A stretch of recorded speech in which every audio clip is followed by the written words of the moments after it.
Saudara-saudari yang dikasihi Tuhan, selama masa Prapaskah ini, satu ibadat yang khas yang selalu kita lakukan adalah ibadat jalan salib yang biasanya diselenggarakan pada hari Jumat.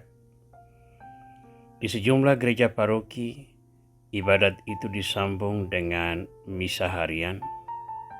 Di tempat lain dibuat hanya ibadat jalan salib. Sementara itu di banyak tempat siara, kita juga menemukan para pesiara berjalan salib, walaupun bukan di masa Prapaskah. Karena doa ini bersifat devosional, kita harus cukup fleksibel memahami dan memaknainya dalam kehidupan bergereja. Mulai dengan episode ini, saya ingin mengisi masa Prapaskah dengan merenungkan peristiwa demi peristiwa di jalan salib tersebut. Sebuah tradisi tua menegaskan bahwa praktik jalan salib itu berakar pada Bunda Maria yang semasa hidup di Yerusalem setiap hari berkunjung ke jalan yang dilewati Yesus menuju Golgota. Banyak orang Kristiani lain juga bersiara ke tempat tersebut. Sejak Kaisar Konstantinus menetapkan agama Kristen sebagai agama kekaisaran di awal abad keempat, praktik siara ini menjadi semakin populer. Namun ada banyak halangan menuju Yerusalem, misalnya jarak yang jauh, biaya yang besar, dan juga tekanan-tekanan politik yang tidak ramah kepada umat Kristiani.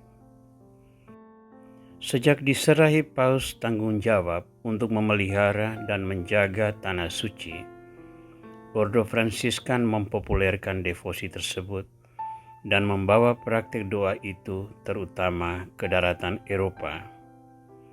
Jadilah kita mengenal kebiasaan jalan salib ini yang merupakan miniatur dari kisah perjalanan Yesus Kristus.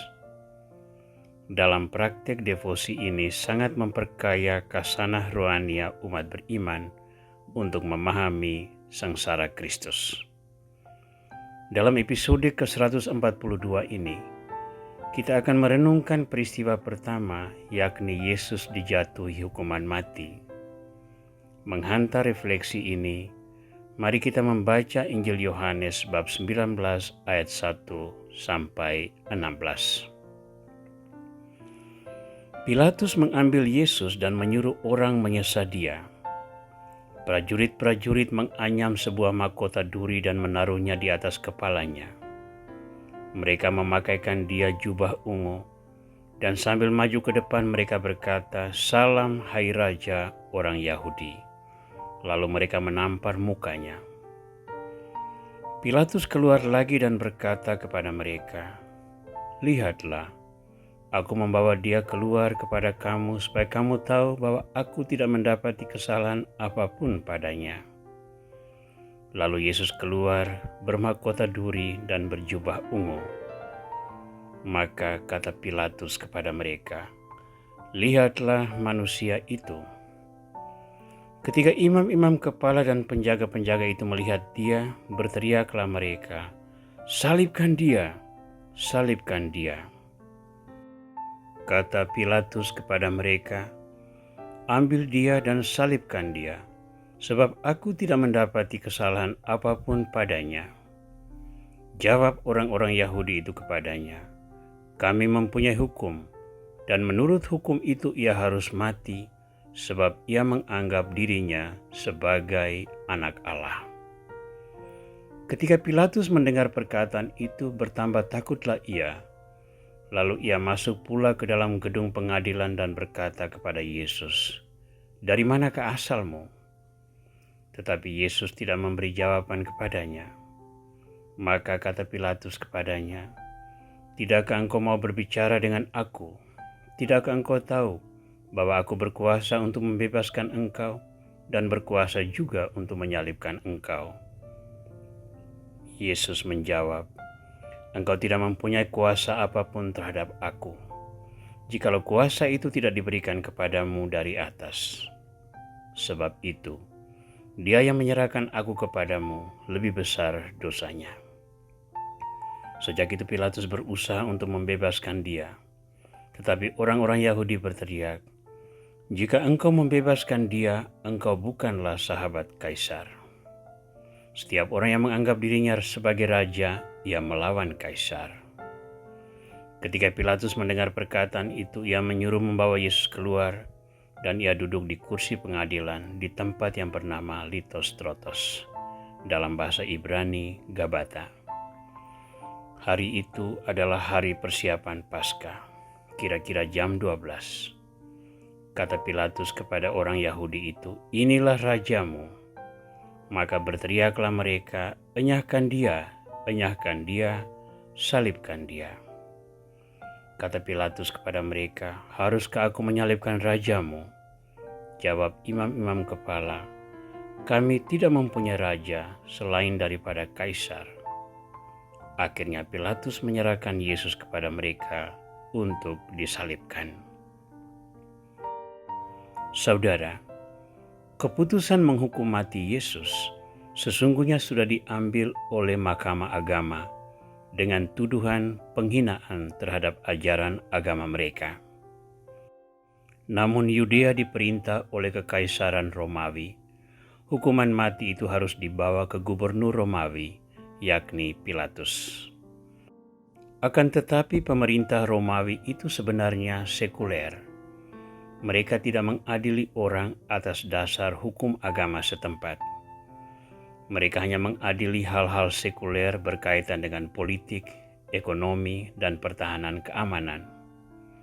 Karena itu orang Yahudi mengubah tuduhan kepada Yesus. Yesus didakwa sebagai pemberontak yang menyebut diri raja orang Yahudi, yang berarti melawan Kaisar. Dan untuk memperkuat tuduhan itu, orang-orang Yahudi bahkan mengancam Pilatus bahwa ia bukan sahabat Kaisar kalau ia membebaskan Yesus.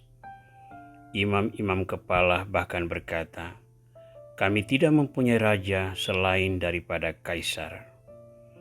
Pernyataan ini merupakan pengingkaran besar terhadap kepercayaan dasar orang Israel. Yang berhak menjadi raja Israel adalah orang pilihan Tuhan, seperti Raja Saul, Raja Daud, Raja Salomo, dan seterusnya. Namun hari ini mereka mengakui Kaisar sebagai raja. Di sini kita melihat terjadi pelecehan terhadap doktrin iman demi nafsu membunuh Yesus yang begitu berpengaruh. Yesus sendiri menyebut kerajaannya bukan dari dunia, maka sesungguhnya tak ada alasan para imam kepala merasa khawatir. Akan tetapi, popularitas Yesus telah menggerus kepercayaan publik kepada mereka. Yesus terus-menerus membuka borok-borok kemunafikan mereka, sehingga cepat atau lambat mereka akan kehilangan dukungan masyarakat. Tanpa dukungan masyarakat, mereka tidak berpengaruh dan tidak menikmati hak-hak khusus sebagai pemimpin agama Yahudi. Saudara, kita menemukan satu tragedi besar di dalam renungan tentang peristiwa pertama jalan salib ini. Pemimpin agama Yahudi dengan tahu dan mau memutarbalikkan fakta demi tujuan jahat mereka. Mereka bahkan melacurkan ajaran imannya sendiri dengan kekuasaan kafir yang bahkan tidak mereka akui legitimasinya. Namun niat untuk membunuh Yesus membuat mereka mau bersikap sedemikian memalukan. Ketika niat jahat menguasai hati nurani, kemampuan berpikir jernih sesuai dengan pedoman iman tidak berfungsi. Orang bahkan dengan sadar mau menggadaikan identitas dirinya demi mencapai tujuan itu. Suara-suara jernih seperti Nikodemus tenggelam oleh kegelisahan Hanas dan Kayafas. Pedoman hukum Taurat yang membela anak bangsa ditenggelamkan oleh nafsu membunuh. Inilah bahaya yang kita hadapi. Nurani yang jernih haruslah dipelihara. Kasih yang tulus dan jujur haruslah dijaga.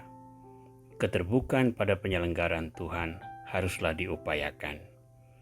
Tanpa itu, kita akan dengan mudah meninggalkan iman dan mengkhianati Tuhan. Jika itu terjadi, kita turut serta menghukum mati Yesus untuk kedua kalinya di dalam hidup kita. Tuhan Yesus Kristus, kami bersyukur atas pengorbanan-Mu demi keselamatan kami. Demi kami Engkau telah setia kepada kehendak Bapa, kendati Engkau harus menghadapi hukuman mati di salib. Semoga kami pun selalu setia kepada kehendak Bapa.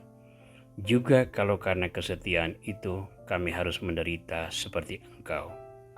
Sebab Engkaulah Tuhan kami, kini dan sepanjang masa. Amin.